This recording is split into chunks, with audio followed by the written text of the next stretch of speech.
How big a deal is this? Is this actually impeachable? Is there an investigation? Where do we go from here? It's now 2 days that the White House has to fight with fire. Yes, I think it is a big deal. And, if it does turn out to be proven, if there are tapes, I think you will see a growing chorus in Congress for, at the very least, a special prosecutor. Now, obstruction of justice is a very broadly defined term. It can be interpreted very widely. But you're hearing that word muttered far more frequently in Congress than you did a few days ago.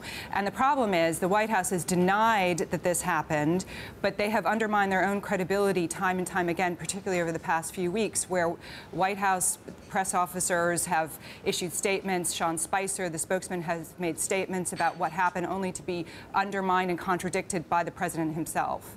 Intent. It's the big word, isn't it, Stephanie?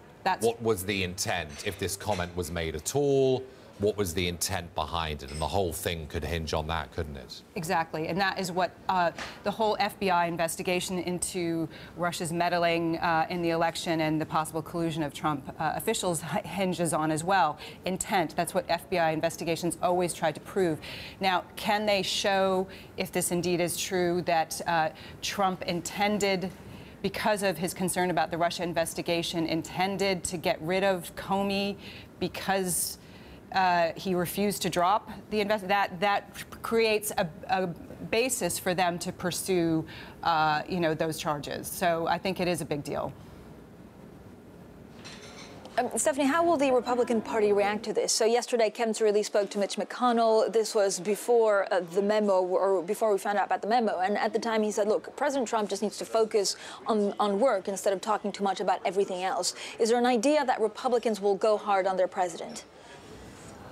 I think you're seeing a different tone coming out of Congress, particularly from Republicans who are very concerned about, particularly for those Republicans in swing districts, how this might impact them in 2018. And I think the issue is this is a story that is quite easy to tell to the American public. This is a president who wanted to have the FBI drop this Russia investigation, drop the investigation into Flynn, and therefore fired Comey. It's a very easy narrative to sell to voters. And I think as a result, you're seeing increasing numbers of Republicans who are willing to go against the president finally. And I think that is the thing that will really tip this.